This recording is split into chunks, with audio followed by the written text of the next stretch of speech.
हुकूमत electric vehicles को सड़कों पर दौड़ाने के लिए संजीदा हो गई। मुतअद्दिद ऐलानात के लिए होमवर्क में तेजी ले आई। हुकूमत की कोशिश है कि रवां साल के आखिर तक पेट्रोल, डीजल और गैस से चलने वाली गाड़ियों की तादाद में कमी लाई जाए, ताकि एक जानिब एनर्जी बहरान से निपटा जा सके तो दूसरी जानिब माहौलियाती तब्दीलियों से भी नबरद आजमा हो सके।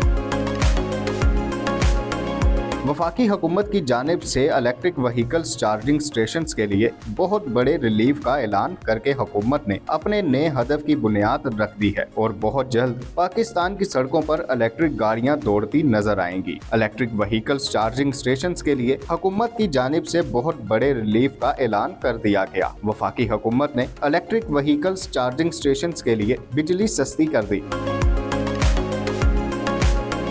बिजली के बुनियादी टैरिफ में 22 रुपए फी यूनिट कमी कर दी गई। बुनियादी टैरिफ को 45 से कम करके 23 रुपए यूनिट कर दिया गया। टैक्सेस के साथ 38 रुपए यूनिट बिजली दी जाएगी। इससे कबल टैक्सेस और सब्सिडी मिलाकर 75 रुपए फी यूनिट के हिसाब से बिजली फराहम की जा रही थी। नोटिफिकेशन के मुताबिक EVCS टैरिफ पर फ्यूल प्राइस एडजस्टमेंट कम और ज्यादा लागू नहीं होंगे। वफाकी हुकूमत की दरख्वास्त पर नेपरा ने कीमतों में कमी का नोटिफिकेशन भी जारी कर दिया।